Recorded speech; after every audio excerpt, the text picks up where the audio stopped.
안녕하세요. 미래기독교 교육 39강입니다. 우리는 지금 계속해서요. 사무엘상 17장 다윗과 골리앗의 전쟁을 테마로 이야기하고 있습니다. 오늘의 주제는요. 골리앗이 죽었다. 그 이후는 어떻게 되었을까입니다. 죽음이 주제인 셈이죠. 사람은 죽습니다. 그러나 죽는 모습은 다 다르지요. 골리앗도 죽었습니다. 골리앗의 마지막 모습은 어떠했을까요? 3일 17장에 보면요. 엘라 골짜기에서 다윗과 골리앗이 마주 섰습니다. 고래고래 소리치며 다윗을 향해 저주하는 골리앗의 기세는요, 맹수 같았고 절대 죽지 않을 사람 같았습니다. 다윗도 만만한 족수는 아니었죠. 맞받아치는 설전에 불꽃이 튀었습니다. 골리앗은 맹렬히 다윗을 향해 달려갔죠. 그 무거운 중량의 노수로 무장한 그는요, 생각만큼 민첩하지는 못했을 것 같아요. 그러나 전혀 무장을 하지 않았던 다윗은 민첩했겠죠. 다윗도 골리앗을 향해 날아가듯이 마주 달렸습니다. 이 광경을 지켜보는 이스라엘 군대와 블레셋 군대는 숨을 죽였습니다. 다윗은 재빨리 손을 주머니에 넣어서 물매로 돌을 날렸습니다. 순식간에 일어난 일이었죠. 돌 하나가 쌩하고 날아가 마주오는 골리앗의 이마를 쳤습니다. 그 순간 골리앗이 거대한 나무처럼 땅에 엎드려졌습니다. 아무도 예상치 못했던 일이었죠. 숨을 죽이고 있던 군사들이 놀라서 함성을 질렀고 다윗은 쓰러진 골리앗에게 달려가서 골리앗의 칼집에서 칼을 빼어내 머리를 베었습니다. 골리앗은 결국 자신이 의지했던 자신의 칼에 목이 잘린 거죠. 용사임을 자랑했던 그가 돌멩이 하나에 쓰러지다니 치욕적인 죽음이었습니다.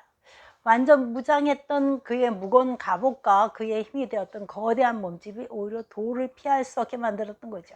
그렇게 험하게 골리앗은 죽었습니다. 조금 전까지 기세가 등등해서 험악하게 소리를 질러대던 골리앗이 순식간에 죽은 것입니다. 10분 전까지도, 아니 1초 전까지도 사람들 중에 아무도 그걸 그렇게 죽으리라는 생각은 하지 못했을 것 같습니다. 골리앗 자신도 자신이 그렇게 죽음을 맞이하리라고는 생각지 못했을 것입니다. 죽음이 두려운 것은 무엇 때문일까요? 죽음이 두려운 것은요, 아무도 그것을 예측할 수 없다는 것이고, 살아있는 사람은 죽음을 경험할 수 없다는 것입니다. 그 누구도 자신이 얼마나 살지, 언제 죽을지, 어디서 죽을지, 어떻게 죽을지 모른다는 거죠. 분명한 것은 사람은 반드시 죽는다는 것입니다. 골리앗도 죽었고 다윗도 죽었습니다. 우리도 죽습니다. 며칠 전에도 왕성하게 활동을 하시는 분이 사무실에서 일을 하다가 속이 미스껍다며 병원으로 가던 중에 세상을 떠나셨다는 부고를 받았습니다. 우리들은 한 사람이 죽음 앞에서요, 인생이 얼마나 공허하고 무의미한 것인가를 생각하지만 나에게는 아직도 긴 인생이 남아있다는 생각을 하며 스스로 위로합니다. 대부분의 사람들은요, 자신은 죽지 않을 것처럼 죽음을 잊고 살지만 우리 모두가 언젠가 죽습니다. 죽음이 이해 없이 모든 인간에게 닥쳐오는 보편적인 사실임을 부정하는 사람은 아무도 없죠.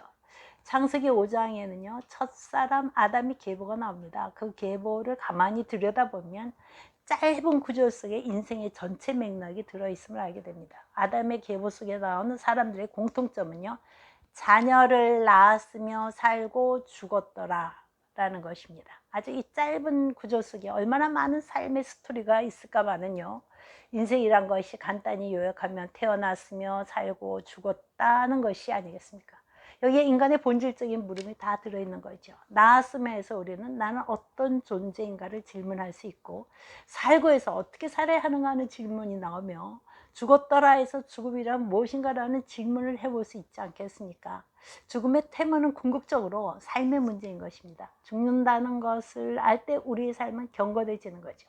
함부로 살 수 없게 됩니다. 태어난 존재의 이유를 충실하게 살게 되는 것입니다. 나는 죽을 수밖에 없는 존재라는 것을 자각한다면 오히려 가장 잘 살 수 있다는 어떤 뜻이 들어있지 않겠습니까?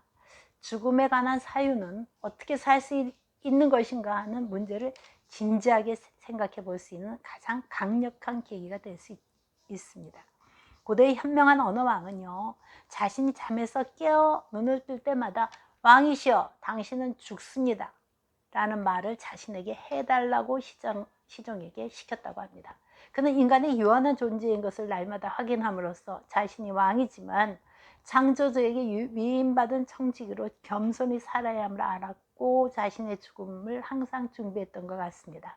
만약 골리앗이 자신이 죽는다는 것을 알았다면 삶에 대해 어떤 자세를 취했을까 생각해 봅니다. 자신의 생명이 비늘 갑옷이나 창칼이 무장으로 영원히 이어질 수 없다는 것을 알았다면요, 그렇게 오만하게 살다가 허무하게 죽지는 않았을 것 같습니다. 미래의 과학기술은 골리앗의 갑옷으로요, 인간의 생명을 연장시킬 수 있다고 예측합니다. 구글이 공학 책임자이자 미래의 학자의 레이 와일은요, 수명 탈출 속도라는 개념을 이야기했는데, 앞으로 노화의 비밀이요, 풀리고 의학과 생명공학, 유전공학이 발전하면 인간의 수명이요, 매년 1년씩 증가할 것이라는 예측을 하는 것입니다. 그는 이 개념이 매우 파격적으로 들리겠지만 우리가 예상한 것보다 훨씬 우리 가까이 다가와 있다라고 말했습니다. 인간의 수명 탈출 속도에 도달하는 시점을 10년이나 12년 정도로밖에는 남지 않았다는 그런 주장을 합니다. 그대로 계산한다면요, 100세가 새로운 60세가 될 가능성이 있다는 것이죠. 미래학자들은 이런 예측을 뒷받침하기 위해서 자료들을 내놓습니다. 줄기세포를 이용해서 장기와 뼈를 성장시키는 기술이 가능해져서요, 기증자가 없어도 장기를 이식할 수 있게 되므로 심장, 폐, 간 등의 내장기관의 질환을 치료할 수 있고, 3D 프린터 산업의 발달로요, 인공턱뼈, 치아, 관절, 두개골은 물론 각종 조직과 세포, 피부까지도 맞춤형으로 제작해서 사람들의 생명을 연장시킬 수 있게 된다는 것입니다. 3D를 한 단계 뛰어넘어서요, 4D 프린트는요, 시간이 지남에 따라 형태를 바꿀 수 있는 창조적인 개체를 제작할 수 있어서요, 의학에 더 큰 공헌을 하게 되고, 흉부외과나 정형외과 수술은 원격 제어 로봇이 정확하게 진행할 것이라고 합니다. 앞으로 대부분의 국가들은요, 유전체 정보 시스템으로 건강을 관리할 것이라고 합니다.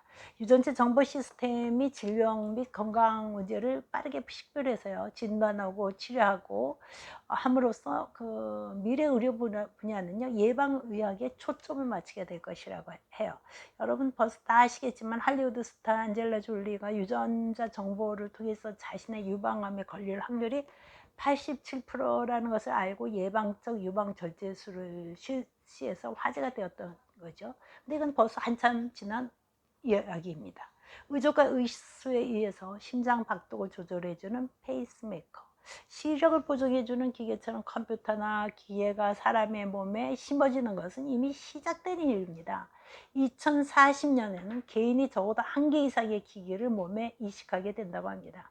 이 장치는요, 국민 개개인의 건강 상태를 모니터링해서 의사들에게 통지하고 약물을 신속하게 환자에게 배달해 주입하도록 프로그래밍 할 수 있다고 합니다. 지난 2010년 파이낸셜 타임즈에서는요, 생물학의 발전으로 노화에 따른 질병을 극복되고 세포 수명을 연장하는 새로운 치료법이 아주 근접해 있다는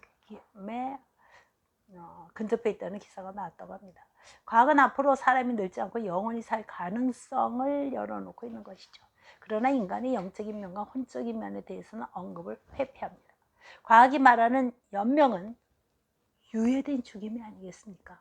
그러니 병들지 않고 늙지도 않는 세상이 온다는 것을 왠지 섬뜩합니다. 어린 시절에 제가 보았던 신화 속의 요정이 떠오르는데요, 너무 아름다워서 스스로에게 반했어요. 그래서 그 요정이요, 신에게 죽지 않게 영원히 살게 해달라고 부탁했죠. 신은 요정의 청을 들어주었죠. 근데 요정이 늙자요, 온통 주름지고 말라빠진 추한 괴물 같은 모습이 되었습니다. 요정은 자신이 축복받는 것이 아니라 저주를 받았다며 제발 죽게 해달라고 애걸하지만 죽을 수가 없었다는 이야기였습니다. 근데 놀랍게도 노화가 치료 가능한 질병이라고 한다는 것입니다. 노화로 인한 질병 치료가 아니라요, 노화 자체가 치료된다는 것이죠. 말하자면 늙지 않을 수 있다는 것입니다. 그러나 죄를 지은 인간은 이미 흙으로 돌아가야 할 죽음의 선고를 받은 존재가 분명하지 않습니까? 창세기 3장 19절, 너는 흙이니 흙으로 돌아갈 것이니라. 인간이 죽는다는 사실을 받아들인다는 것은 인간의 한계를 인정하는 것이고, 살면서 맺은 모든 관계와의 단절을 의미하는 것입니다. 그러므로 인간은요, 죽음을 두려워하고 삶을 연장하고 싶어 합니다. 이에 부응해서 과학이 전지전능을 증명하려 애쓰고 있습니다.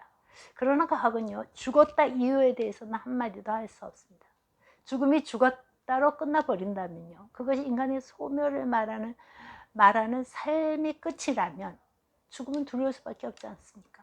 그러나 흙으로 돌아가야 할 인간에게 하나님은 창세기 3장 15절 말씀에서 내가 너로 여자와 원수가 되게 하고 내 후손도 여자의 후손과 원수가 되게 하리니 여자의 후손은 내 머리를 상하게 할 것이요 너는 그의 발꿈치를 상하게 할 것이니라는 여자의 후손에 대한 약속을 우리에게 주셨습니다.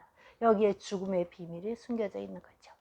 과학은 죽음이 또 다른 삶의 시작이라고 말할 수 없지만 성경은 십자가의 길로 새 생명의 길을 제시되어 있다고 우리에게 이야기합니다. 예수께서 이르시되 내가 곧 길이요 진리요 생명이니 나로 말미암지 않고는 아버지께로 올 자가 없느니라. 요한복음 14장 6절 말씀이죠. 천국의 길은요 그리스도를 통해 열어놓으셨습니다. 예수 그리스도도 그 길을 위해서 십자가상에서 지성소의 휘장같이 자신을 찢으십니다. 그 길은 우리를 위하여 휘장 가운데로 열어놓으신 새로운 산길이요 휘장은 곧 그의 육체니라. 히브리서 10장 20절 말씀이죠. 여자의 후손인 예수 그리스도가 하늘의 미랄로 십자가에서 죽으셨습니다. 그분의 죽으심으로 우리의 죄는요 사함을 받고 영원한 생명을 얻게 되었습니다. 하나님이 세상을 이처럼 사랑하사 독생자를 주셨으니 이는 그를 믿는 자마다 멸망하지 않고 영생을 얻게 하려 하심이라. 우리가 너무나 잘 아는 요한복음 3장 16절의 약속입니다. 우리는 믿음으로 얻을 수 있는 구원의 길과 구원의 확신을 우리 자녀에게 주어야 합니다. 기독교 학교 교장으로 부임했을 때요 기독교 가정에 많은 아이들이 구원의 확신이 없다는데 놀란 적이 있었습니다. 우리는 우리 자녀들이 죽음 이후의 생명에 대한 확신이 있는지에 대해 이야기를 나누어야 할 것 같습니다. 이런 실화가 있어요. 어느 믿음의 가정에서요 저녁이면 식구들이 모여 앉아 예배를 드리곤 했습니다. 어느 날 예배 중에요 아버지는 문득 자녀들에게 구원의 확신이 있을까를 생각을 했고 그래서 죽음과 천국에 대해서 우리 대화를 나눠보기로 하자고 말했습니다. 아버지는 세 자녀를 보면서 우리가 죽어서 천국에 가면 어떨까 하고 물어보았습니다. 그러자 먼저 형과 누나가 나름대로 천국에 대해 설명했습니다. 가만히 듣고 있던 어린 막내가 아버지에게 자신 있게 대답했습니다. 천국에 가면 사람들이 많이 있을 거예요. 그래서 천사가 이름을 부를 거예요. 나는 키가 작으니까 천사가 내 이름을 부르면 저요! 하고 크게 대답할 거예요. 막내는 발뒤꿈치를 들고 팔을 번쩍 들어 보이면서 환하게 웃었습니다. 가족들은 막내의 천진한 행동에 웃음과 박수를 보냈죠. 근데 얼마 후 이 가정에 상상할 수 없는 슬픈 일이 생겼습니다. 그토록 사랑스러웠던 막내가 교통사고로 죽음의 문턱에 서게 된 것이죠. 가족들은 죽어가는 막내를 절망적인 슬픔으로 지켜보고 있었습니다. 그때 막내가 입을 움직여서 저요! 라는 말을 남겼습니다. 자, 부모들이나 우리 자녀들이 천국에서 저요라고 대답할 수 있어야 하고 이것이 죽음 이후의 우리의 삶이고 그 죽음 이후의 삶의 소망에 대해 죽어가는 사람들에게 기쁜 소식을 알려야 하는 것이 그리스천의 죽음 이전의 삶일 것입니다. 영원한 삶에 대한 소식을 주변에 계신 분들에게 전하시는 한 주 되시길 바랍니다. 감사합니다.